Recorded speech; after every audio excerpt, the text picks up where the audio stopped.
palavra democracia vem do grego dimokratia. O radical demo significa povo, enquanto kratia quer dizer poder.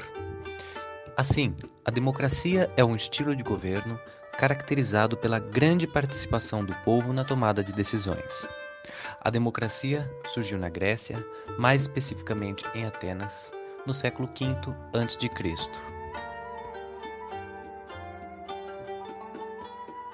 Na época, o território grego era dividido em cidades-estado, que apesar de possuírem traços culturais e linguísticos parecidos, eram independentes umas das outras.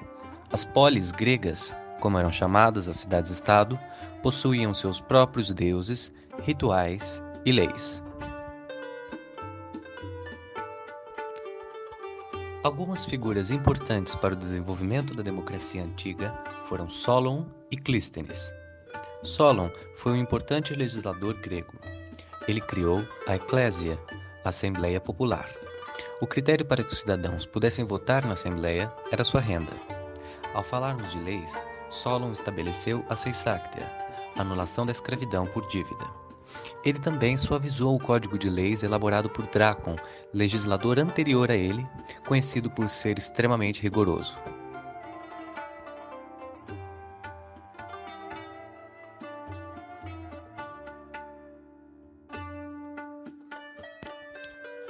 Depois de Solon, Atenas foi governada pelo tirano Pisístrato e seu filho Hipias.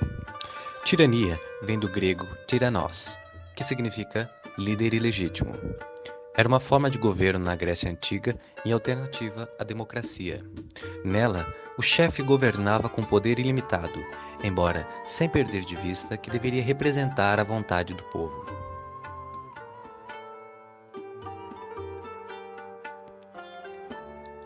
Hipias deixa o comando da cidade, que fica na mão de Clístenes.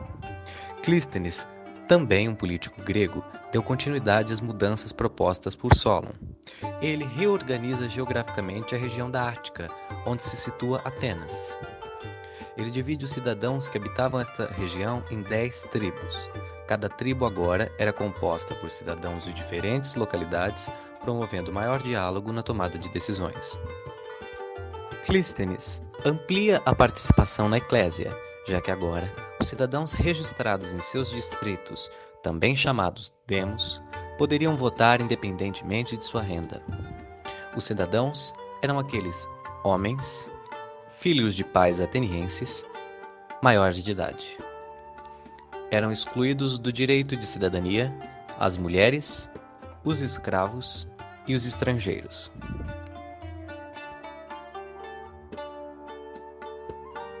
Ele modifica o Conselho dos 400, grupo que cuidava das questões administrativas e executivas da cidade. Agora, cada tribo selecionaria 50 de seus membros para participarem do conselho, que seria composto por 500 membros.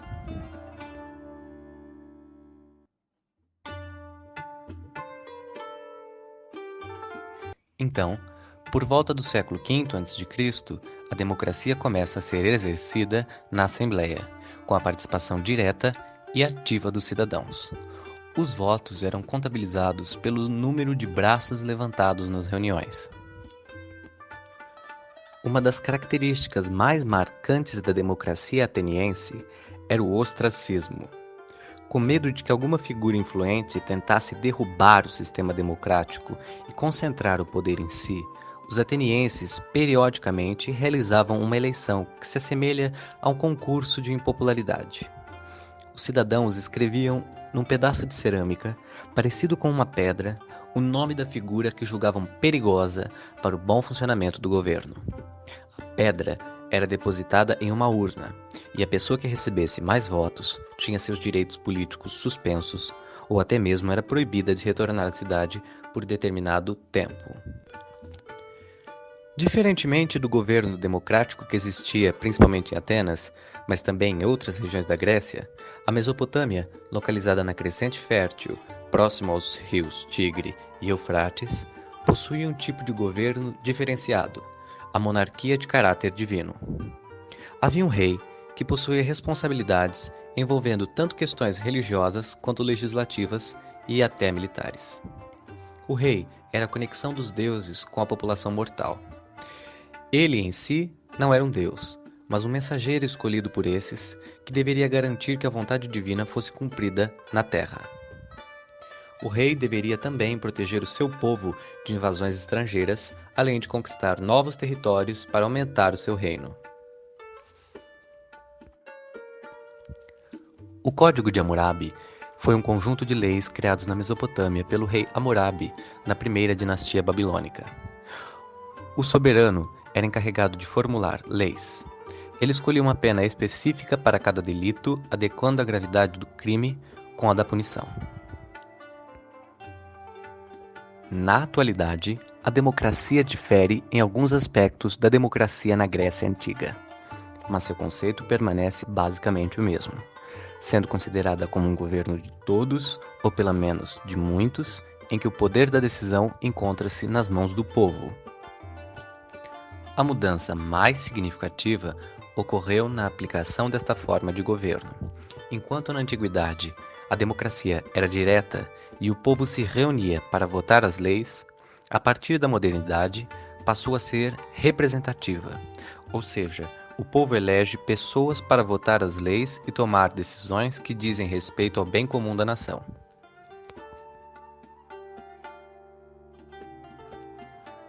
A democracia passou a ser representativa devido à impossibilidade de uma democracia direta nos dias atuais, principalmente devido ao elevado índice populacional que dificultava a reunião das pessoas para votar as leis e também devido a uma maior desigualdade social.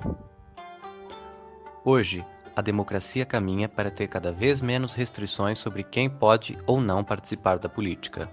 No Brasil, todo cidadão maior de 18 anos deve votar, sendo o voto facultativo, ou seja, não obrigatório, apenas entre os 16 e 18 anos ou com mais de 70 anos.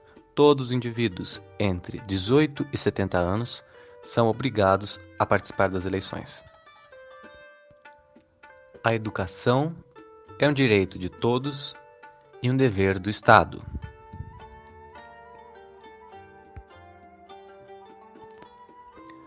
O sistema de carteiras individuais tradicional, com alunos sentados e enfileirados uns atrás dos outros, é ultrapassado, assim como o conceito de mestre enquanto autoridade absoluta, cuja figura é inquestionável, critério aceito pelos pais como uma norma.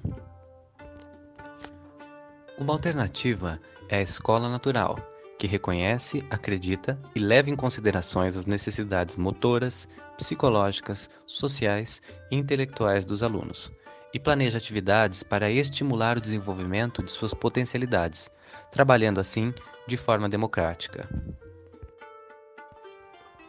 A posição do professor perante seus educandos é a de responsável pela divisão do saber. Deve haver uma troca de conhecimento e não se deve passar aos alunos que o educador é um adversário. A sala de aula não é um ringue de luta entre os alunos e nem entre os alunos e o professor.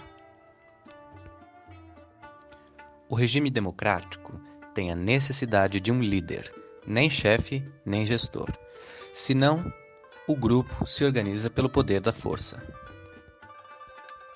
O educador na escola democrática tem que ser um sensível incentivador das iniciativas intelectuais de seu grupo, um estimulador de atitudes de autonomia e, ao mesmo tempo, um amigo, orientador e protetor. Na escola democrática, a reflexão de desnudar preconceitos e injustiças deve ser exercida através de práticas educativas enfatizadas dia após dia.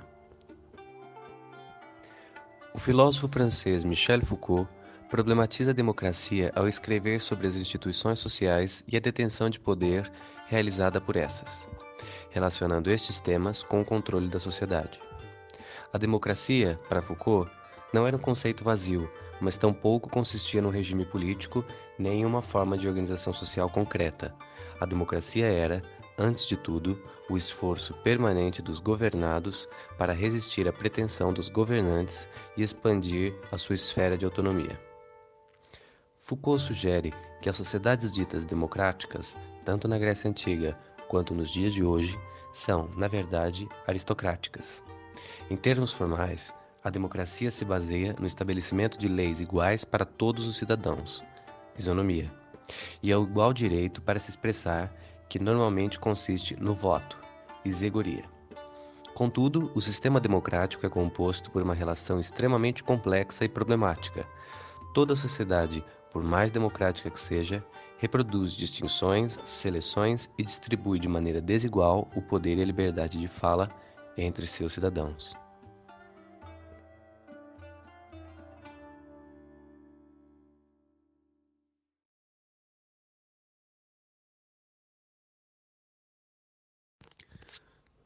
Bruna Leal, Daniela Dallagrana, Isadora Marasquim, Juliene Lusqueves, Leonardo Troiano e Paula Manfredini. História, primeiro período, PUC Paraná.